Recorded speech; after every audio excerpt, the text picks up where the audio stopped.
Okay, hello everyone. We will start off with your CA final risk management classes today.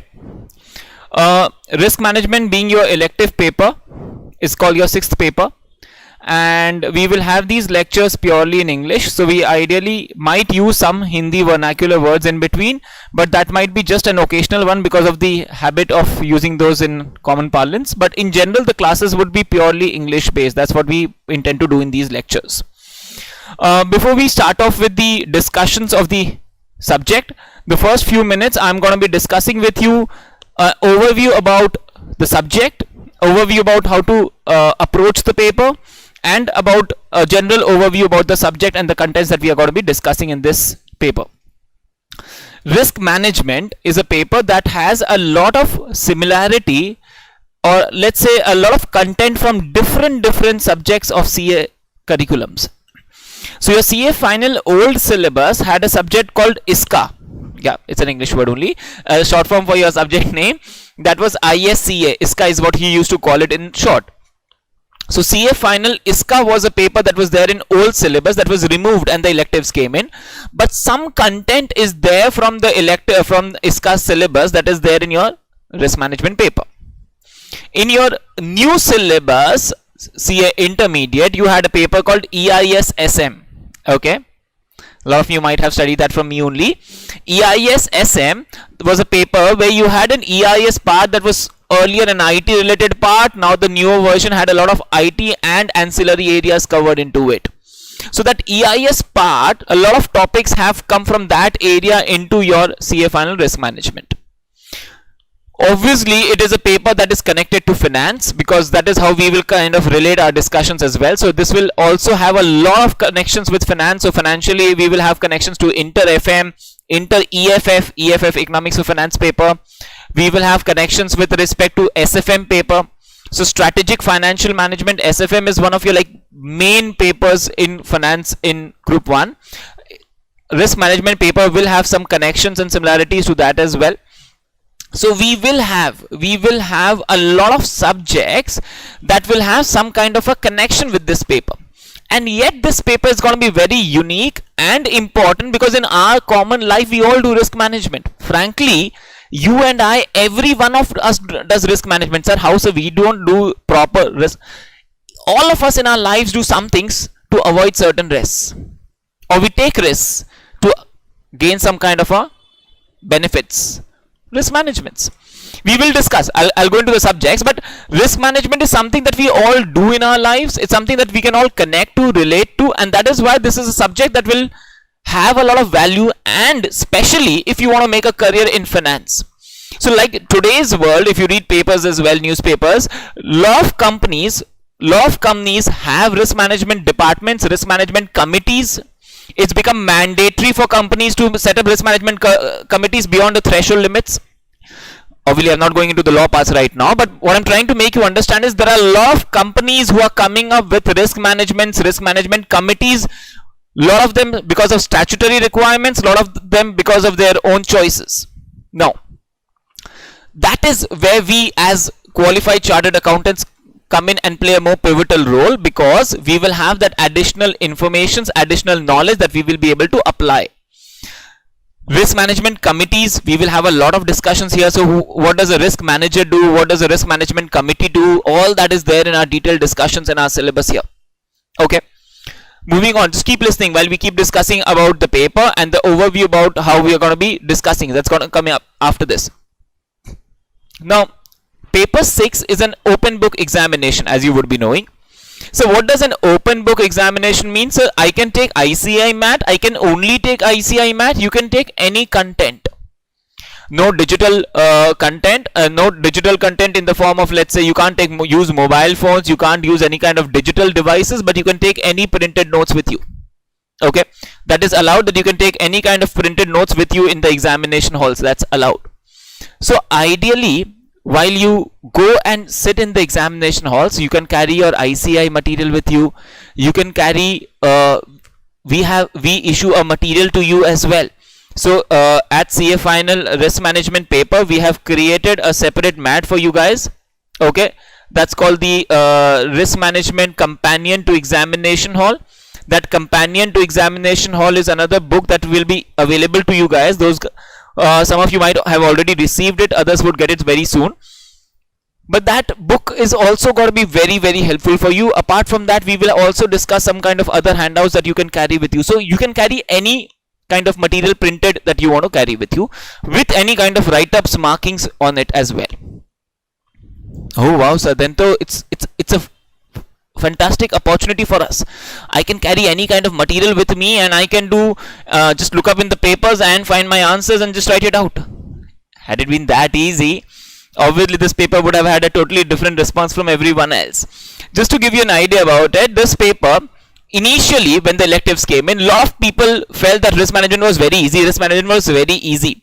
Then suddenly a lot of people started saying risk management is very difficult. They're not giving marks, they're giving tough papers. It is all, personal perceptions. If you ask me, that will also be my perception basically. But if you ask me, I think what has happened is the paper has become standardized. It's not become tough, it's not become difficult, it's become standardized. So ideally, I think the papers earlier had more direct questions from the book, which is obviously not the idea of an open book examination. Ideally, an open book examination is supposed to test your application of content, application of the knowledge, rather than ask you to play treasure hunt from the book, find it in the book, and then write it in the answer sheets. That's obviously not a CA final student is expected to do. And if you're getting marks by doing that, then that's obviously a big question mark on the examination pattern as well. So obviously that is not something that is being expected from you as well. Obviously there will be some portion of the paper that will be direct as well for us, but in general, if I say, if in a general level, if I talk about it, believe me, the paper earlier had, let's say, maybe 50% of the paper was such that it could be answered based upon ICI material directly. The questions were direct. Moving forward, what has happened is, slowly that percentage has come down. So people feel, sir, we have to apply so much of knowledge, so much of mind. How do we find it? How do we do it? This is becoming very tough for us. Nothing. What has only changed is, let's say out of a 100 mark paper, we obviously have an options with us as well. So we will have about a 125 mark paper for us. Now out of that 125 marks, keeping aside the MCQs obviously could be direct as well. They could be obviously applied as well. But even in general, if I talk about the 125 marks total as well, I expect personally that about 20% of the paper, that's about 25 marks still, 20% of the paper would still be direct, at least absolutely direct. Give us advantages. What are the functions of the risk management committee? Direct, absolutely there in the book, absolutely there in the question paper. Just pick up and vomit. Not like the broad headings. Obviously they will, what ICI is normally habituated to doing is, they will pick up the lines above the bullets and then ask you a question from it. So the same thing gets done. So don't expect the broad headings to be asked. That would be like too lucky for you. But they might pick up a line above the bullets and give it to you as a direct question with a direct answer in the ICI material. 25 marks out of 125 marks, I expect it to be as direct as that. 25 marks, I expect. About 30 marks of the paper, 30 marks, about another more than about 25%, another 25%, I expect the paper to be application, or let's say application question where the answers would be more direct. Application questions where the answers would be direct. So what do you mean by that? It means that you will have to think, understand, interpret the question. You will have to think, understand, interpret the question, and based upon that, you will have a direct answer in the ICI material that you can look up and answer. The question will not be direct. The question would want you to think, understand, interpret, and then answer, but the answer would be directly there in the ICI material. So at least about 40 to 50 marks of the paper, will be such which you can answer directly based upon ICI material. That's what I'm trying to tell you.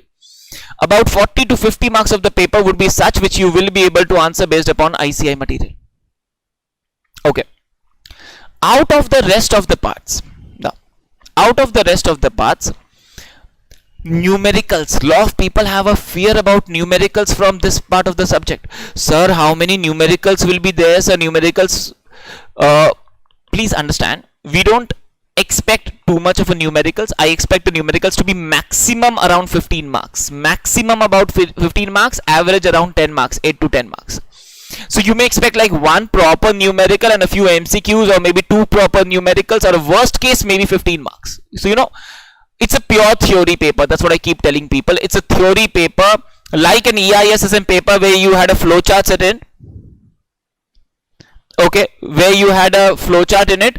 This is a case where instead of you having flowcharts, you will have just one practical topic, which is going to be like a few practical topics, which is about like 10-15 marks. That is how the paper is going to be standardly presented to you.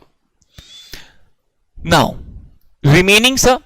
Remaining, so we have discussed about let's say about 70 marks of the paper. Another 40 to 50 marks, the remaining about 40 to 50 marks would be such which you will have to answer based upon the case studies and your understanding of ICI material. You will have to answer based upon the case studies and the understanding of the ICI material. So which is why for studying purpose, I think the best material is only ICI material. For studying purpose, I feel that the best material is ICI material. So sir, what do we do with the ICI material, sir? We learn it up. Obviously, don't even think about it. We don't need to learn anything from the ICI material because it's an open book examination. The book is going to be with you in the examination hall. So sir, what do we do when we prepare? All you have to do is know two things. One, concepts should be very clear with you. Two, you should know which topic is placed where in your material. Again, you should know two things. You should know your concepts well, and you should know where the topics are placed in your material. That's all that we need to prepare for this paper. So how do we do this, sir? When we do the classes, when you're doing this classes, ideally, if you are attentive, you will understand the concepts in the session, and I expect you to give me some time before your next session. That's what I will always do in each session. I will ask you to just read up a little and come. So if you're giving me that much of parallel time, the conceptual understanding would be, I assume, clear to you.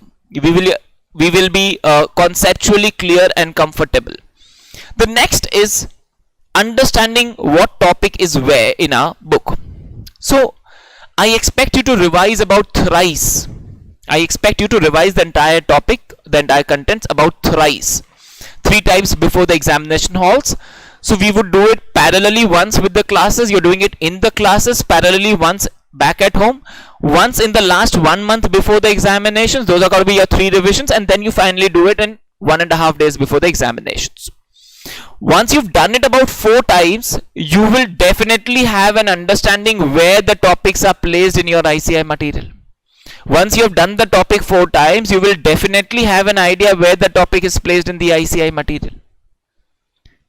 Beyond that, what you will also have in our material, the SKC material that we give you, the companion to examination hall, you will also have there the option of second part has a chapter wise mapping. The second part of the book has chapter wise mapping, where all the key topics of the ICI material, not just the broad ICI mat headings, okay, that would have been like an index of ICI material. That's not what we are giving you.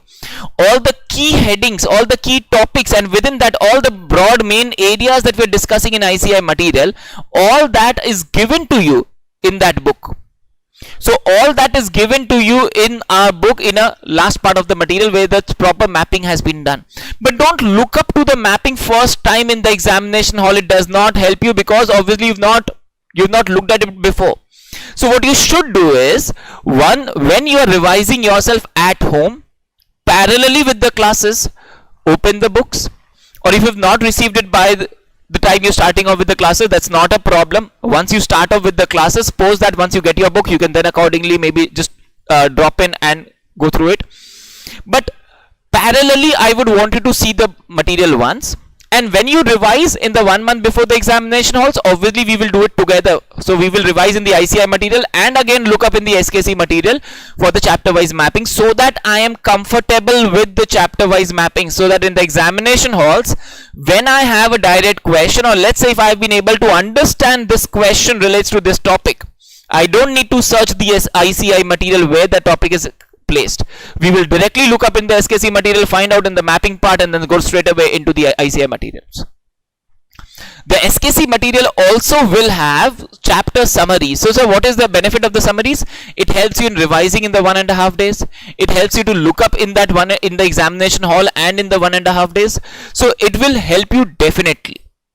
Now, how do you use that? Is totally got to be upon your strategy. We suggest when you prepare, you should always look up to the material that you want to look up in the examination halls, because we don't want to look into new things in the examination halls. Everything that I carry with me, it's an open book examination, everything that I'm carrying with me in the examination hall should be something that I've seen earlier, that I have prepared earlier with, that I'm comfortable with, so that when I look up to them in the examination halls, I don't need to be searching. I should be very thorough with the positions of the material, or let's say the content in those materials as well. Okay. While we approach the paper, I will strongly recommend to you that do not get into the typical studying pattern of learning things as is usual for us. It is best advisable to you that you get into a comfort zone of understanding the concepts thoroughly, and let's broaden our horizons to understand in totality, so that when and relate the topics of different chapters together. So what happens is, I'll tell you, we often have a habit of studying topic question answer formats. Here you do not know the questions, and there is no comprehensive list of questions that can come for you. It's an open book. So your preparation should be where you are able to collate the content that you are learning at different places of the subject. In fact, in our book we will have a lot of topic that will be repetitive at different places as well.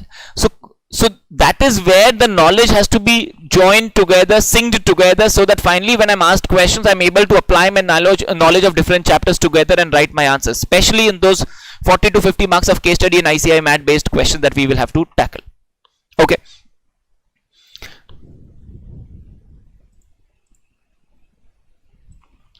Okay then. So we've discussed the paper handling part, the paper structure part for you. Now when we get a case study for us, it is going to be very important. The entire paper is a case study based discussions, where you will have about 5 case studies. Each case study will be 25 marks, and for each case study you will have about MCQs 10 marks and 15 marks of descriptive question. That's how the 40-60 breakup will be there. Now 4-hour paper for you, so you will have an extra hour, but don't be happy that you will have an extra hour, because you will have to answer 4 case studies, and ideally each case study would take more than an hour. So 4 hours is not like extra time. It's got to be just enough if you are able to finish in right time and do the classes in the right amount, do the case studies in the right amount of time. Because what happens is, each case study reading, it's going to be long case study, so each case study reading would take about like 10 minutes, 12 minutes, 15 minutes, maybe 20-25 minutes. And then that's not like a one-time reading that would be sufficient. Sometimes the case studies would require certain portions to be reread multiple times, then to be able to understand, pick up the question, write the answers, MCQs you have to think, tick. It takes time. Each case study can take an hour, a little more as well. So 4 hours, a lot of people think will be enough. Sometimes it is, if you are able to get the questions quickly. Otherwise sometimes it can be a little neck to neck. So don't get easy with the paper. It's very important that you solve papers. It's very, very important for us that we handle case studies. We know how to handle case studies, and we have done sufficient number of practice with case studies, so that when I am bombarded with new case studies, I am not like in unknown waters and I am stranded. How do we do that? Practice a lot of case studies. How are we going to do this? We will have separate sessions where we will discuss a lot of case studies, and all those case studies will be available to you. We will discuss a lot of earlier term papers. We will discuss a lot of earlier mock test papers. We will have a lot of case studies for you. And we will suggest you that you should also carry those case studies with you. We will have those handouts for you as well. So where in those case studies you will be able to, a lot of times what happens is they have a similar case study that was there in an earlier term mock test paper or an RTP. Okay, it's like an earlier term papers. I have had a similar kind of a case study, and that will automatically, it's not going to be same case study but similar. It helps you to handle those questions. If you have solved those papers earlier, it's gonna click. It's gonna click. That's why it's very, very important to solve a lot of papers. Believe me, even currently, the Jan 21 examinations, one of our students was able to score 77. Okay, and she was very clear about the fact that, sir, I only had stuck to your guidelines, studied from the ICI material only, and it was sufficient for me. Obviously, SKC material was there that was helpful in the examination halls, but mainly focused on ICI material. And believe me, I think there is nothing better than ICI material. I will have my knowledge to share with you. I will have the ICI material that we will discuss in the classes together. But there is no other material that is required. SKC material will help you, but we don't need to study from other materials per se. So ICI material and some supplementary materials to help you, like the mock test papers, like the SKC materials. That's got to be comprehensive for us for exam perspective. Okay, let's move towards the subject then. We have had sufficient discussions about how to prepare. Now we will finally move towards preparing with you about the subject.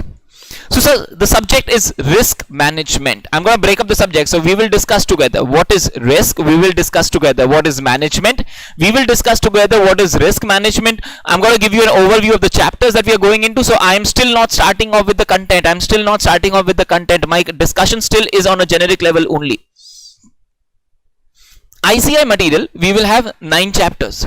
Okay. We will have 9 chapters in our material. Starting from the first one, just to give you an overview. The first 4 chapters explain a process. The first 4 chapters explain a process. So 1, 2, 3, 4 we will definitely discuss in that order. So why? What is the process? You know, to go into that, let's start with the first thing that you should know is what is risk.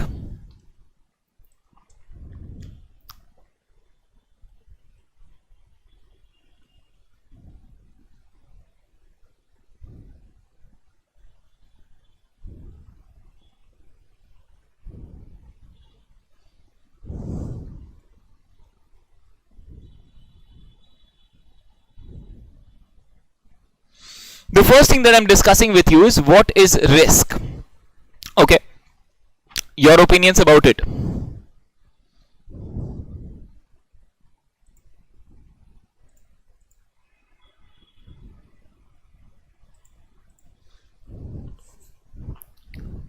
Okay,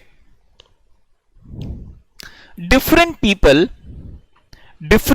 have different I would say opinions about risk. Lot of people think risk is bad, risk is something negative, risk should be eliminated, risk should be avoided, risk means loss. Is risk equal to loss? Think. Is risk equal to loss? No, absolutely not. What is risk? The first thing that you should know is risk is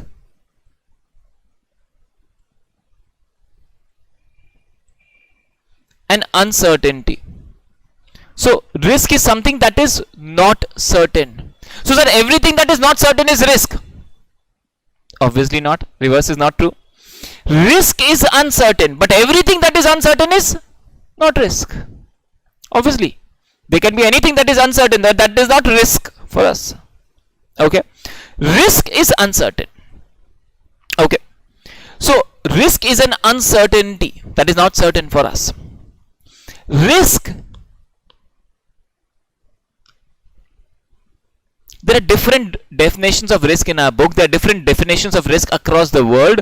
I will discuss certain characteristics of risk, certain things about risk with you, because I have to explain the words risk management to you. I have still not started my chapter, but I'll still be starting my chapter without starting the chapter, if you're getting what I'm trying to say. Okay.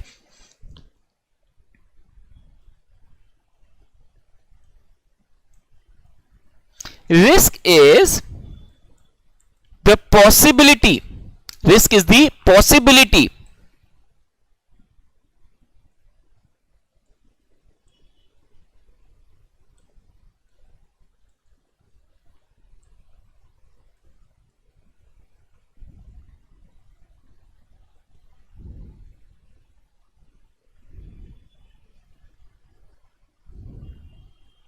that a threat will be able to exploit vulnerability.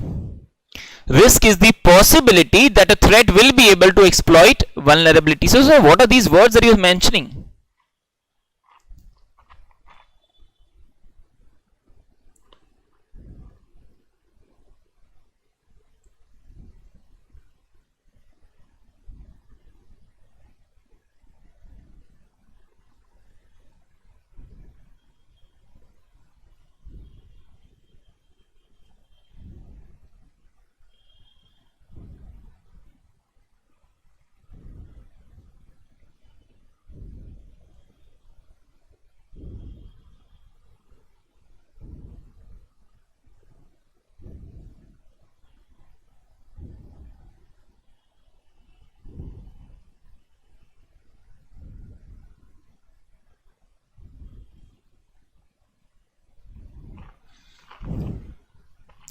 This is a diagram that I often draw in the intermediate levels also. EISSM, CA Final, ISCA students have studied this with me, and obviously the risk management students also study this with me. Vulnerability is a weakness. Vulnerability means vulnerable. Vulnerability means a weakness. Threat is any kind of an agent that can exploit that weakness. Threat is any kind of an agent that can exploit that weakness. I'll give you an example. So let's say if I keep my cash box open, I don't do that, but if I keep my cash box open, it's a vulnerability. Why? It's a weakness. It can be exploited by unwanted people. Okay, it's a weakness. Threat is any kind of an agent that can exploit that weakness. So those unwanted people, chor, okay, thieves, those unwanted people would be threats. But 1 minute, if you have a weakness and if you have a threat, it does not mean you have a risk. It does not mean you have a risk. Either of them does not make it a risk. But when both are present, then risk arises. So what do you mean by that? If I keep my cash box open, but if I have protected myself from all kinds of unwanted people, or let's say if all the people around me are so trustworthy that nobody thinks what you're thinking, you getting now? So then obviously it doesn't matter. Even if my cash box is open, even if I have a weakness, that weakness is there. It doesn't matter. If I have a very strong immune system,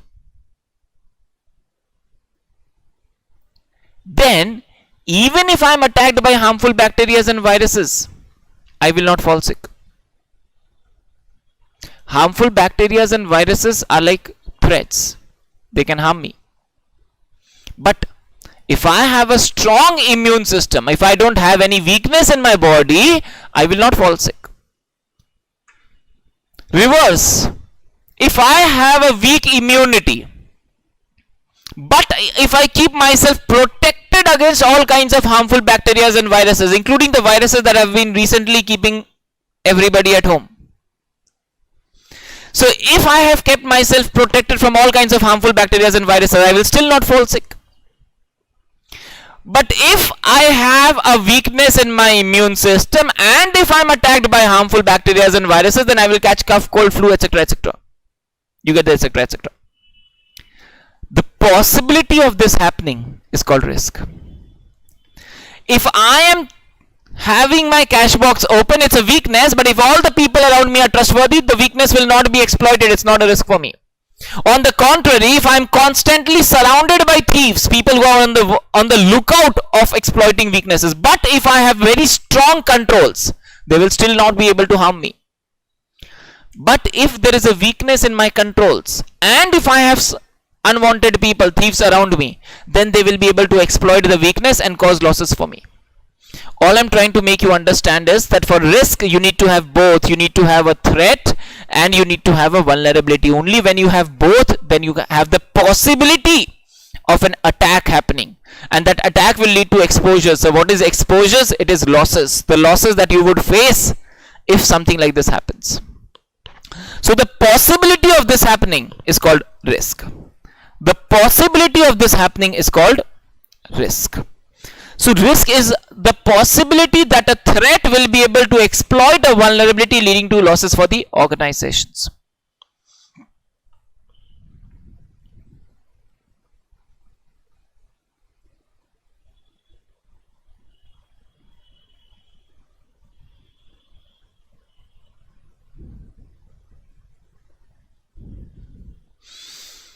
Risk may be positive or negative. Risk may be positive or negative. Now this is we have a lot of discussion on this in chapter 1 itself.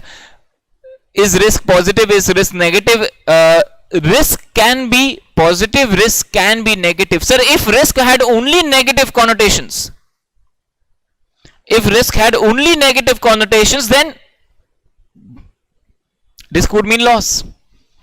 But risk can also lead to profits. If there was no chances of risk, why does the finance world say high risk, high returns, profits? So if risk is there, there is also chances of profit, there are also chances of loss. But there have to be chances of profit as well. That's what we're trying to say. Risk may have negative implications, but it may also have positive implications for us. Risk cannot be just negative. Risk may be negative or it may be positive. Okay. We're discussing the word risk with you. So what is risk? Risk is, I would say, uncertainty. A lot of people say risk is the possibility of deviations from expectations. Risk is the possibility of deviations from expectations. That is why the finance world you used SD as a measure of risk. So where are you going, sir? We were studying risk management, agreed, but we are also discussing some connections. SFM connections are there. So in SFM, we have discussed, we have studied that one of the measures of risk is standard deviations. I will not go into that right now, but obviously we will have discussions about that later as well. So risk is a possibility of deviations from expected values. That's another way of putting risk. Risk can be interpreted in different ways. There are several definitions in our ICI material as well. We will read them together. Obviously, we don't need to learn them together.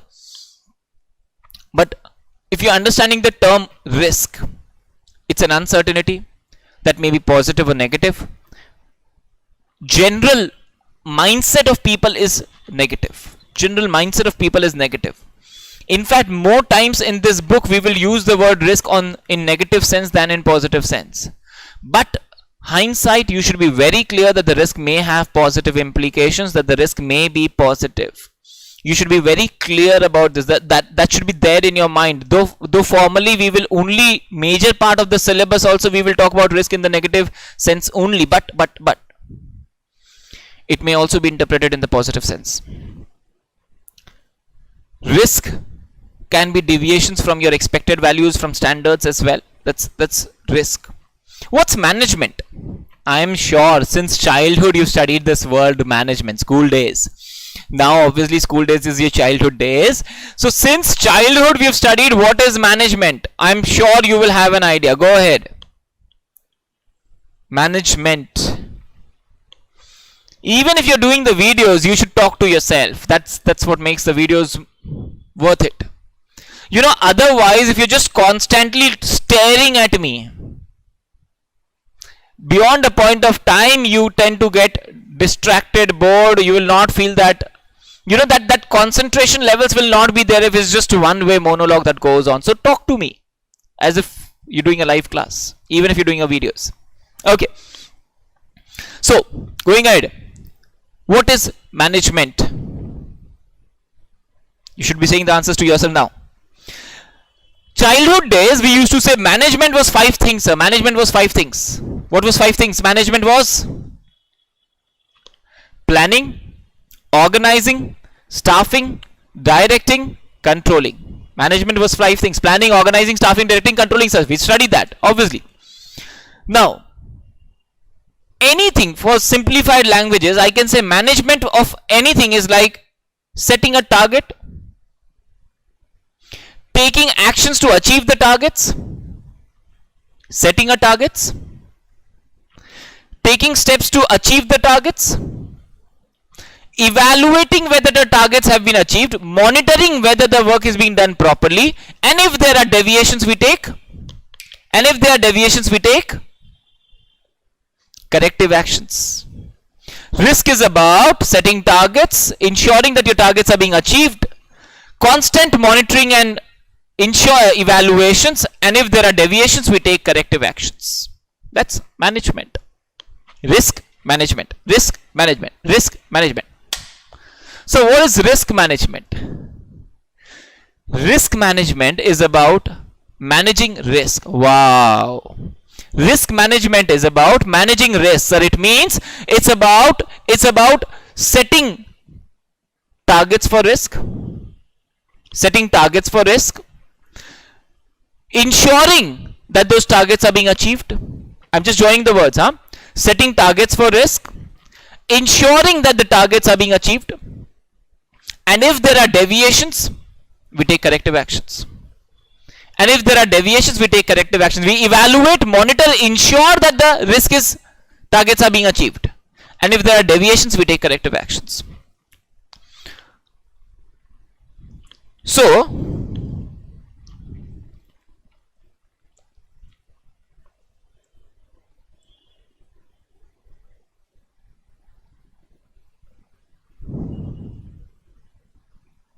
management we said was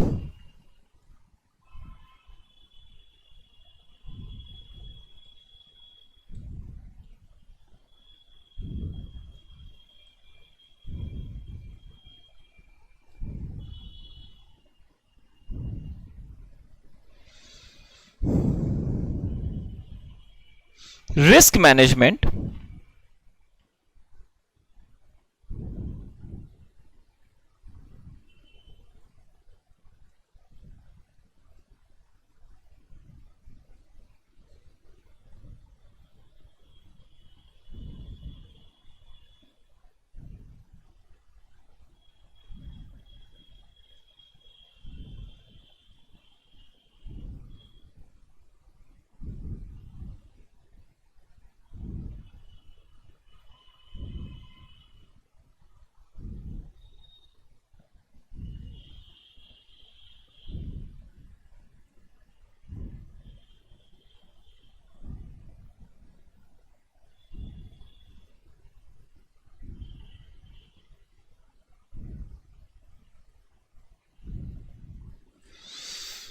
I'm just noting down whatever we're discussing. I'll give you some time to copy as well.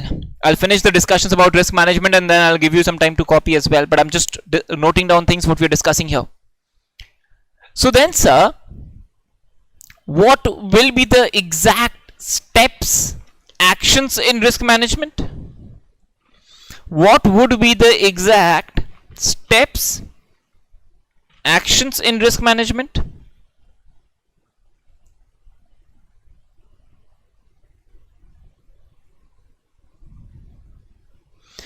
Ideally, if you understand, our focus would be business perspective, goes without saying. Even in your personal life, you will have risk and you will do risk management. Even in your personal life, you will have risk and you will do risk management. But the discussions in the material in our classes would focus majorly on business risks, on the business side of risk. So we will discuss more relating to business, though it may also relate to personal lives, and we may give examples, instances in between as well to you. Steps, actions in risk management. Now keep listening.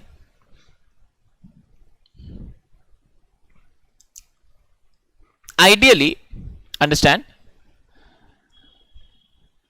every person, every business is exposed to various kinds of risks.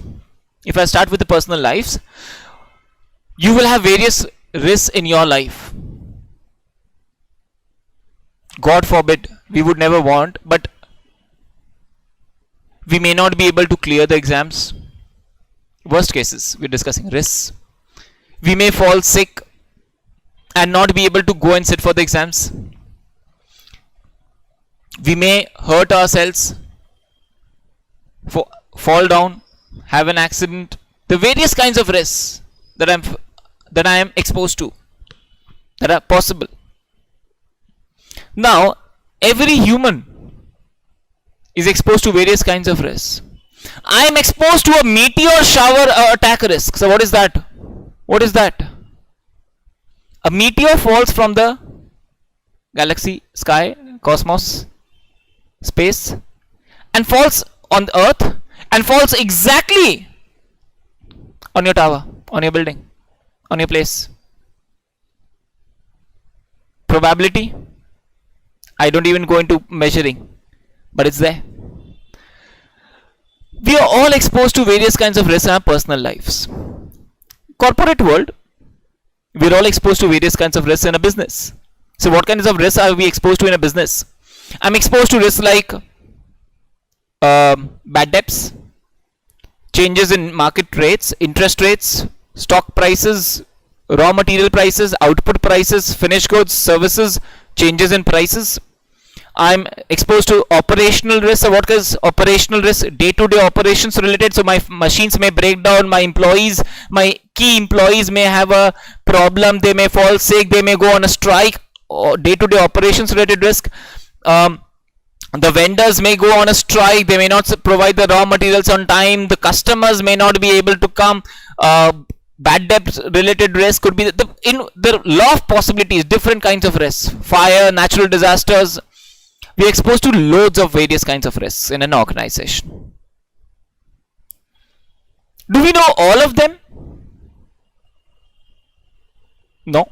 So what do? We first have to find out what are the risks applicable on my organization. I first do what? I find out the risks applicable on my organization. We identify the risks. Why? Because we don't know what are the total risks. Tell me something, like I gave you various examples. I'm sure if you're connecting with me, you'll understand of all the risks that I'm mentioning, some would be more dangerous, more important. Some would be less dangerous, less important. For a petrol pump,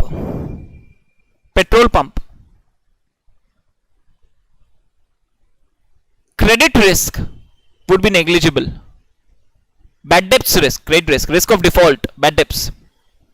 For a petrol pump, the risk of bad debts, the risk of default, credit risk would be negligible. So why? Because majority work for them is cash basis. They would hardly have credit. Very few. Major part of their business is cash based. As compared to that, a bank, the entire main business is credit, to give loans, to give credit. So a bank will have much more chances of a bad debts default as compared to a petrol pump. Why am I giving you these examples? Is to make you understand that the risk is not equally important for every organizations.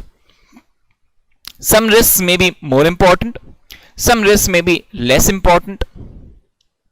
So how do you judge whether the risk is more important or less important? I'm coming to that in 2 minutes. But firstly, for example, if I sit in Calcutta, the chances of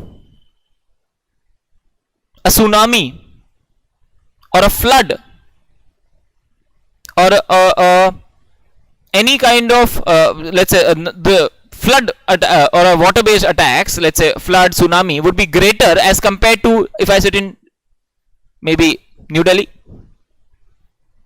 Logical.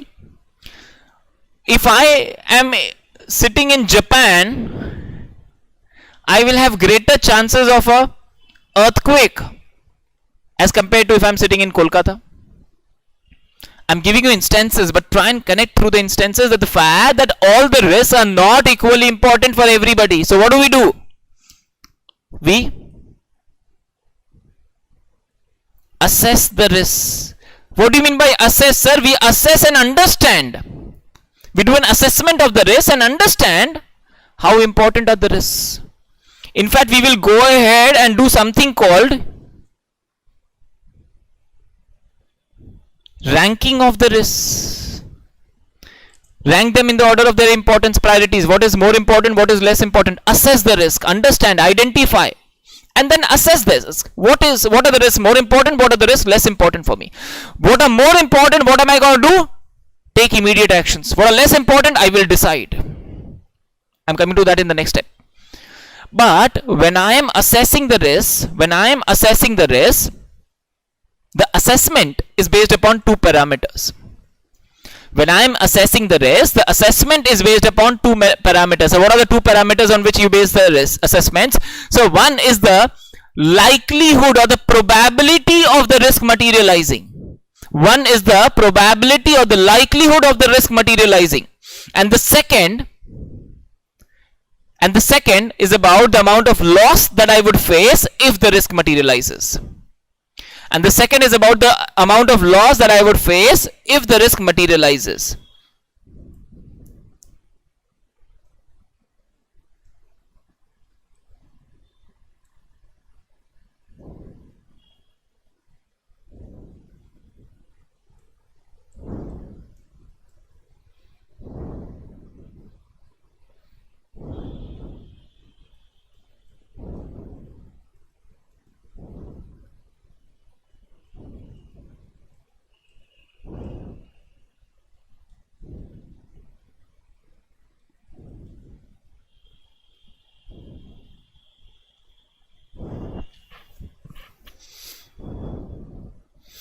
We will assess the risk based upon two parameters: the probability of this happening and the likely exposures, the losses that I would face if the risk materializes. Probability, exposures. Okay.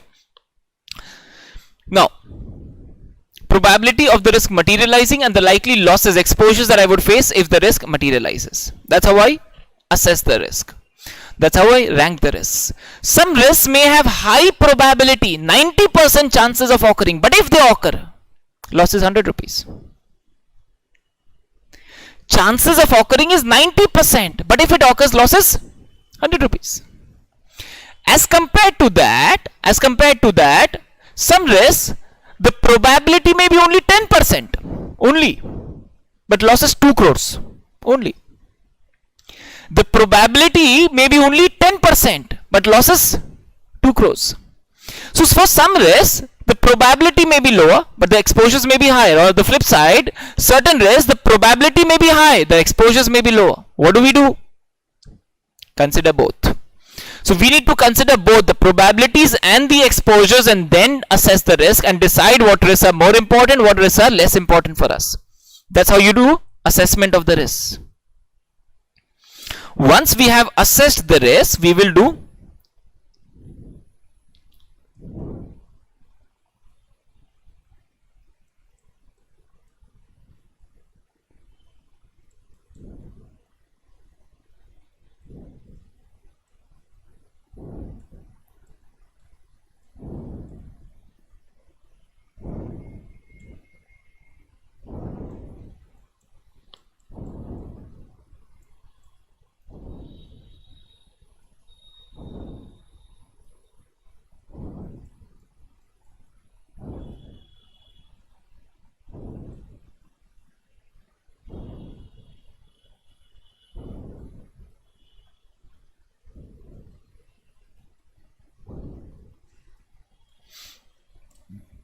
perform risk management. So what is risk management? So I will select and implement the right risk appropriate strategy for risk management. So for some risk, I may put some controls. I'm not going into the terminology today, because if I go into controls, I will have another half an hour of discussions into controls. We have a lot of discussions relating to controls as well, so I'm withholding that for me, but I'm sure you have some knowledge about controls. You guys who've studied and girls who've studied controls in CA final levels, CA intermediate levels, we have thorough knowledge about what is control, so I'm holding that back. Okay. So For some risk, I may decide to implement controls. For some risk, I may decide to transfer the risk onto third parties. So how do you transfer the risk onto third parties? Simplest examples, I take an insurance. I transfer the risk onto a third party. For some risk, I may decide to just avoid the risk by not taking that activity or not doing that activity where I think the risk is too high. Or if I feel that the risk is minimal, it's not that important, I may accept the risk. So I may reduce the risk by putting controls.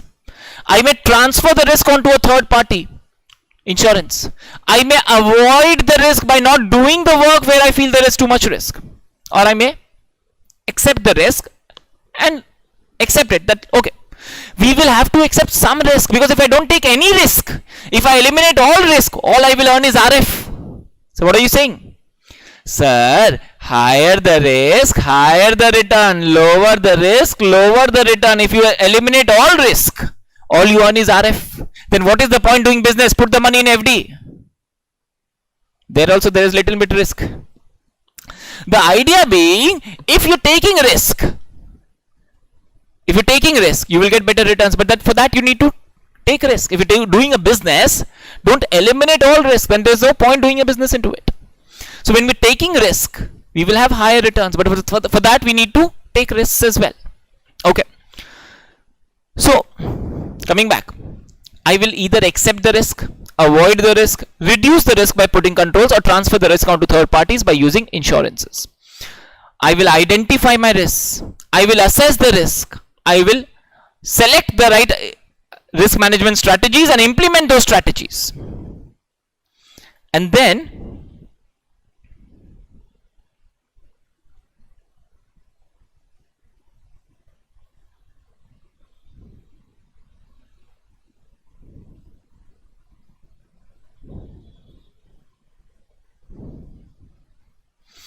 I will evaluate and monitor risk management strategies. So whatever strategies I have made and I have implemented, I will evaluate periodically and see, constantly monitor and see that my actual risk is properly controlled. See, there is something called a tolerable risk level. There is something called a tolerable risk level. So what is a tolerable risk level? That's called your risk appetite. This word is going to come several times. Sir, appetite, kitni bhook hai? How much hungry are you? Okay, so that's called your risk appetite. Now, risk appetite is called your tolerable risk level, is the maximum level of risk that I'm willing to take in my business. That's your risk appetite. We measure the actual risk levels, put controls, and bring it within my tolerable risk levels. That's another way of definition of risk management. I will set my tolerable risk levels. I will set my risk appetite.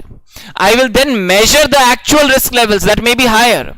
And then I will put controls to bring it within my tolerable risk levels. Whether it can be through avoiding the risk, reducing the risk, transferring the risk, but whatever, I will reduce it within my tolerable levels. After that, I will constantly monitor and ensure that the actual is within my tolerable levels. And if the actual goes beyond the tolerable levels, I will again put controls, additional controls, and bring it back within my tolerable levels.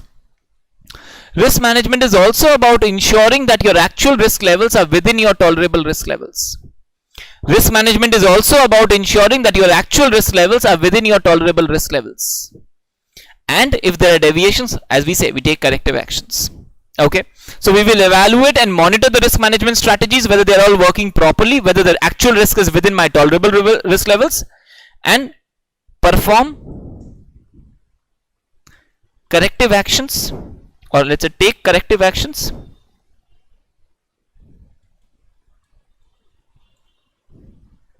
if necessary.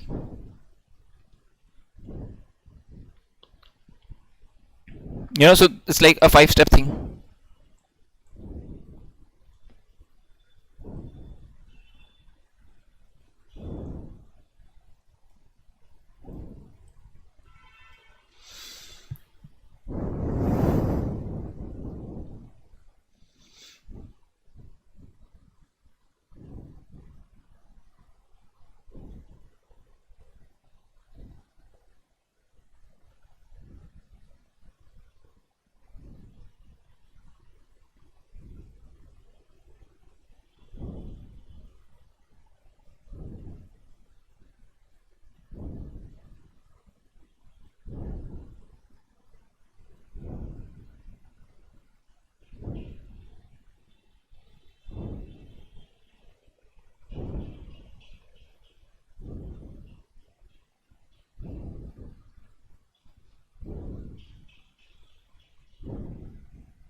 Monitor is more continuous, evaluation is more periodic.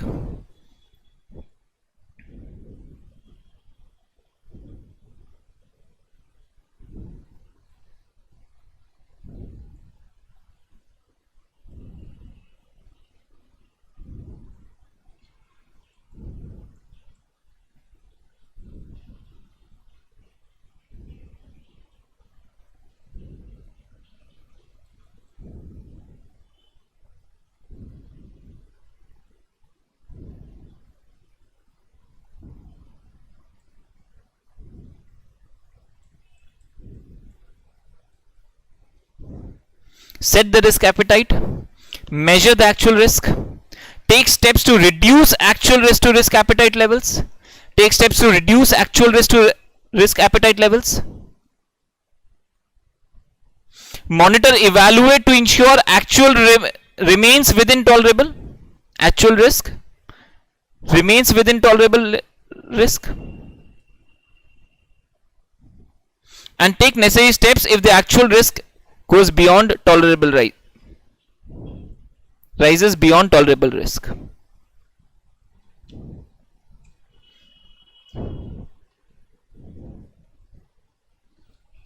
Okay.